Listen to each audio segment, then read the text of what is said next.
죽음 뒤에는 어떻게 될까요? 나중에 제가 윤회에 대한 얘기도 하겠지만 죽음 뒤에는 또 다른 삶이 전개된다는 것이 부처님 말씀인데 이것은 쉽게 받아들여지지 못하는 면이 있습니다. 불자들이라고 해서 윤회를 다 받아들이고 사는 것은 아닙니다. 그죠? 윤회가 쉽게 이해되지 않고 받아들이지 않는 사람들한테 부처님은 윤회를 믿어라 이렇게 얘기하신 적이 없습니다. 사실은. 윤회는 사실인데 경험할 수 없는 사실이에요. 우리들은. 윤회를 경험하고 윤회를 본 분들은 있습니다. 부처님이나 숙명통을 한 분들이나 천안통을 한 분들은 자기의 전생을 본다든지 또는 누가 죽어서 다시 태어나는 것이 눈에 보이니까 그러면 윤회를 믿고 말고 할 것도 없죠. 윤회를 믿고 안 믿고가 중요한 게 아니라 이 현재의 삶이 끊임없이 이렇게 어려움 속에 놓여 있다. 그 어려움 중에서 이 네 가지 고통, 특히 우리가 앞으로 닥칠 늙음과 그다음 병듦과 죽음의 고통을 굴욕스럽게 맞이하지 않도록 마음의 준비를 하고 차분하게 맞이해서 그것들을 공부 삼아서 마치 천신이 나에게 공부 삼아서 내려보내준 사자처럼 천사라고 합니다. 이 세 경험은 노인들을 만나는 것, 병자를 만나는 것, 죽은 자를 만나는 것은 하늘의 천신이 나에게 나도 늙고 병들고 죽을 것이라는 것을 자각시켜주기 위해서 보낸 그런 천사들이래요. 내가 나에게도 천사가 될 수 있고 다른 사람에게도 천사로 보일 수도 있습니다. 아름다운 모습이 아니라 늙은 모습 그대로 또 병들어가는 모습 그대로 죽어가는 모습 그대로 우리는 무언가가 삶 속에서 이런 어려운 상황이 우리를 더 자유롭게 할 수 있는 그런 계기가 될 수 있다. 슬픈 상황인 것 같지만 사실은 누구나 겪어가는 상황이기 때문에 어느 정도는 슬프지만은 너무 슬퍼하지 않고 너무 비탄에 빠지지 않는 그런 준비가 필요하다 이런 얘기를 말씀드리고요. 자, 그런데 이 늙고 병들고 죽는 이 실존적인 인간으로서 존재함으로써 누구나 겪어야 되는 그 고통을 거부하면은 마음이 괴로워져요.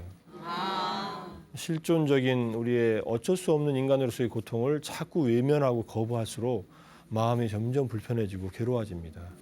이 마음의 괴로움은 이러한 늙고 병들고 죽는 괴로움을 마음으로 흔쾌히 받아들일 때 없어져 버려요.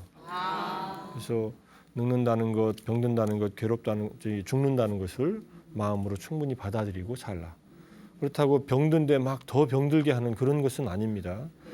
아프니까 당신이 아픈 사람한테 대놓고 당신 지금 아프지요? 아픈 것은 공부 기회예요. 그러니까 잘 참고 공부해서 이렇게 하면 안 되고 내가 아플 때는 그걸 공부 기회로 삼고 남이 아플 때는 충분히 간호를 해줘라 이런 얘기를 합니다. 물론 내가 아플 때도 간호를 받아야겠죠. 그래서 부처님은 병자들에 대한 간호를 부처님을 공양하는 것만큼 공덕이 된다 이렇게 얘기를 하셨어요. 주변에 병자가 있으면은 충분히 보살펴줘라. 그리고 병자도 병에서 낫기 위해서 충분히 노력을 해라 이렇게 얘기를 합니다. 중간에 삶을 포기하지 말고 왜냐하면 살아있는 동안에 해야 할 우리의 그 닦아야 할 덕들이 많기 때문에 생명이 붙어있는 한 끝까지 노력을 해라. 그래서 죽는 순간에도 마지막 순간에 우리가 어떤 깨달음이 올 수도 있다.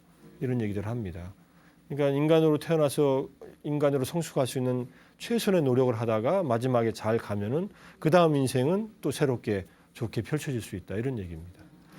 자, 그 정도로 얘기를 말씀드리고요. 그래서 이 늙고 병들고 죽는 것을 거부하지 말고 받아들이되 마음으로 충분히 준비를 해서 받아들여라. 이런 것이 이런 그 불만족스러운 현실을 많이 해소하는 그런 방법입니다. 그 다음에 우리가 괴로움은 불교의 괴로움을 조금 더 얘기하면은 구하지만 얻지 못하는 것, 이건 큰 괴로움이고요. 사랑하는 것과 헤어지는 것, 사랑하는 대상, 사람일 수도 있고 내가 애지중지 아끼는 물건일 수도 있습니다. 내가 그렇게 애지중지 아끼는 주가가 폭락했을 때 이럴 때는 엄청난 주식이 중요한 게 아니겠죠. 주식을 통해서 돈을 중요시하는 그런 것이겠죠. 그다음에 그 내가 미워하는 대상, 내가 싫어하는 대상과 만나는 것. 그죠? 저 인간만은 꼭 내가 안 만났으면 좋겠는데 주기적으로 또는 외나무다리에서 만난다고 늘 만날 때 내가 싫은 경험을 할 때 이런 것들도 우리를 힘들게 한다.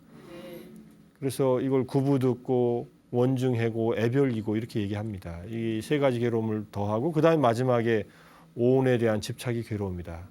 이것이 오온을 이 몸과 마음을 나라고 하는 집착이 근원적인 괴로움이다 이렇게 얘기를 하는 겁니다. 근데 이것은 참 버리기가 어렵습니다.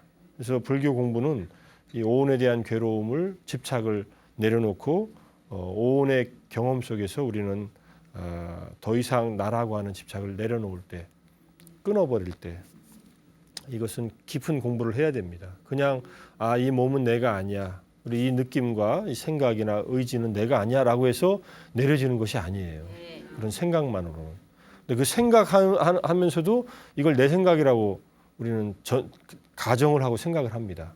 그래서 문제가 풀리지가 않고 문제가 더 얽혀드는 경향이 있습니다. 그래서 오온에 대한 집착의 이 괴로움은 우리가 앞으로 더 불교를 깊이 공부해 나가면서 풀어야 되는 문제라고 생각합니다.